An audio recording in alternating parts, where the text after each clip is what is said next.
I'm Will Jones, and I'm from Chester, Pennsylvania. It's a good community to grow up in. Everybody's when I grew up in, it was a shared value system. So it was more like your neighbors knew who you were.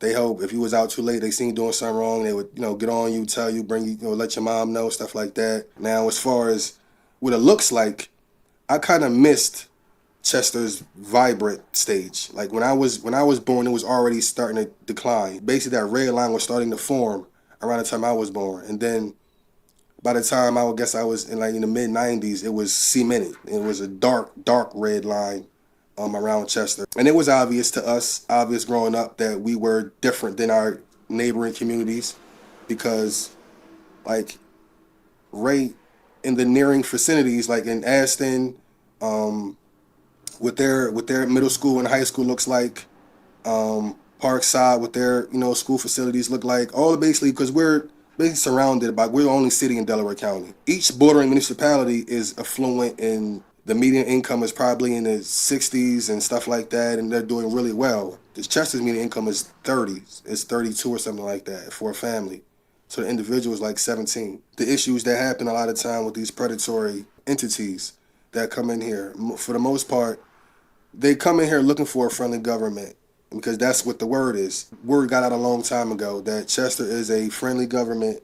If you're looking to come through, if you need a place to set up shop and you can't find anywhere else, and you're having a bunch of pushback, and you can't, the community members won't allow when and the community leaders and the city council and the city government won't allow you to set up shop where we know where you can come and get sweetheart deals, and so that's where they come and they flock here. And once that word got out, then the word's out. And that's why a huge company like Penn America would seek out Chester out of everywhere in the world, everywhere in this country, this small little, 5.5 square mile city with a median income of 30,000, that's facing disenfranchisement, that's under receivership, both the school district and the city itself.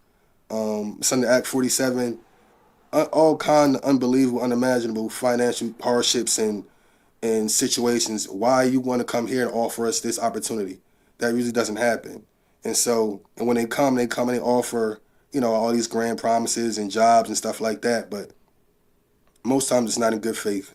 And a lot of times the people negotiating with them are negotiating good faith. As long as they're taken care of, they can care less about what the city gets and the resident gets. So that's why they come here, because they know if they would have to pay 100 million annually somewhere else, come to church and pay 15 to 20. The reason why I even joined Circle was Covanta, which is the largest incinerator in this country. I was ignorant to the whole process. I had no idea that incinerator was even in Chester.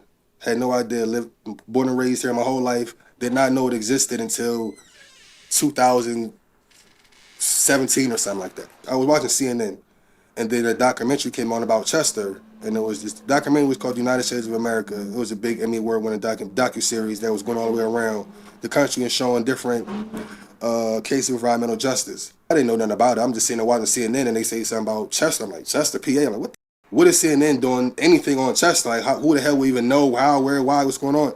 So docu-series comes on, and it has Miss Lee from Circle in it. Basically, they're interviewing her and, enlighten me about the incinerator and what's going on and the effects of it and how it's operating. And they sending trash from all over, not only the country, but from outside of the country, and they're burning it here. And once I realized the health effects it causes and how it, what's going on, that it triggered me, because I lost a lot of family members to, cancer and things of that nature. My mother died of cancer, my grandmother, my aunts, my uncle. Once I realized that, and then I knew I had to something. I had to be a part of whatever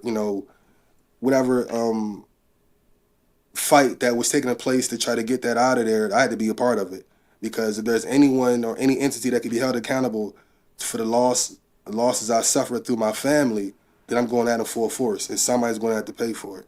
And so once I realized there's someone that can be held accountable, then that's what it is. So I've reached out to Circle and got in touch with them and started working with them. They started putting me on different projects and different things, and it started steadily growing within the organization until me and Miss Uline sit. I'm right on her shoulder. So She's a amazing person. I call her like Joan of Arc of the EJ movement, because that's kind of what she is for Chester. Like, she has a calling that I truly believe in and support her on this mission. She's been defending Chester for a long time, and that's what she does. She's a white blood cell. Anything coming in here, she's going to defend it. She's going to attack it. I believe that she has a mission that I'm supposed to be there to support her for. I believe in the fight. I believe in protecting our communities and the residents, and I believe we deserve to live the same quality of life that everybody else gets to enjoy. So why should me, myself, and the residents of the Chester have to live under certain conditions that other people wouldn't want to live under? And that's their existence. That's their whole life. That's all they know. A lot of people in Chester never even left Chester before. This is all they know. So all they know is poverty, blight, crime, violence, poverty, poorness, just something like a dark cloud over top of the city, and that's their reality, and it's not fair to me. They should be able to enjoy God's creation like everybody else and be able to feel the same way about life that everybody else feels. Like, a lot of people from Chester do not feel like people from the neighboring communities do just about life. They have a different existence that people from Chester would never feel. Their children will live different lives than we will ever live. So that reality is difficult to come to grips with. But once you come to grips with it, then what do? Everybody that's living under these conditions across, not only the United States, the world, whoever's living in unjust conditions, then something needs to be done about it. And people can't just, it's unfortunate, and just keep going about their lives. Nothing's going to change that way. I have a life that I want to live. I got ideas and dreams that I want to be doing. I don't want to be out here hot and sweat holding the freaking sign. That's not what I do for fun. But what choice did you leave me if this is how society's going to operate? I can't just go on living pretending like we're not living in two separate worlds, and my existence isn't different than their existence, and their reality is different than mine. But I'm just going to walk around like it's cool and just accept it. I'm not accepting it. That's why I decided to run for office. I'm not a politician. I'm more of a revolutionary type of person. I want to systemic change from the ground up completely. I don't want to settle just for small incremental changes that I may see in my lifetime. We see what the problem is. Let's address it. I know as an activist, the reason why I decided to run was because we kept banging on the walls and screaming for the people in position to do what was necessary, and they wouldn't do it. Or they would say they would, but then later on behind closed doors not.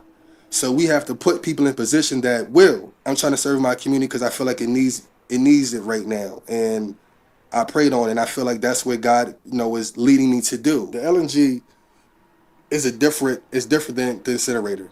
It's a different kind of threat, but it's still a threat nonetheless. I don't believe that it can be done safely. I don't believe that it can be done in an environmentally friendly way. But what I will do is listen.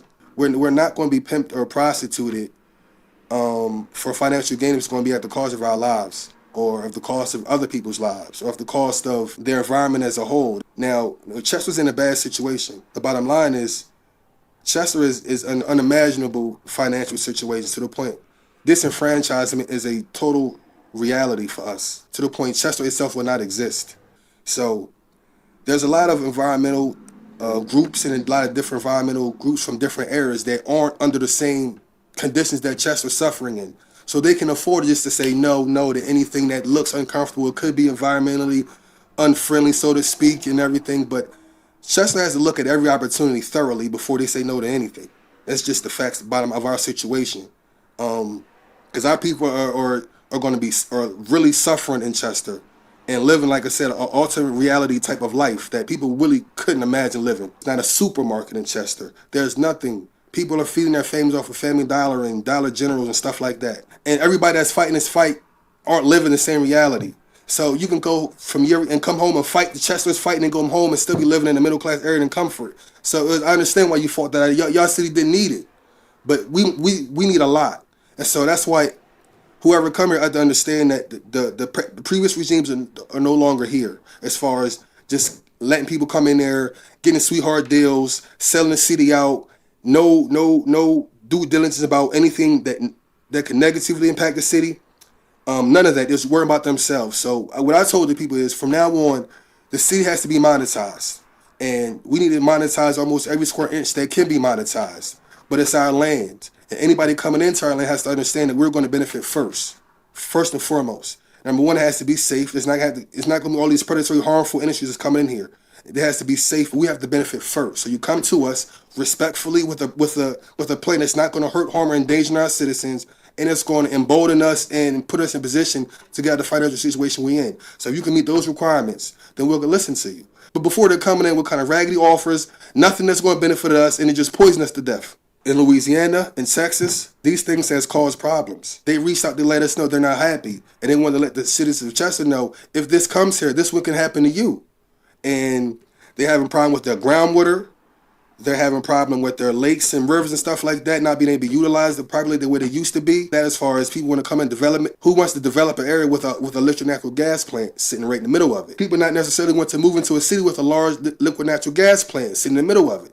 So there's a lot of cons that come along with it. Not to mention, it's still not ideal for our environment. It's still not something that we would want for our environment, because we want to try to eliminate all this fossil stuff. Everybody needs to get educated themselves as much as possible. And what Circle is doing is putting out all the information that they can, and so people will know about it. What I also encourage people to do is look for information on the other side. So you don't feel like someone's just preaching to you or telling you something from one lane and they have an agenda they're trying to serve, because both sides have their jargon, their vernacular, their talking points, and they're going to be able to refute each other.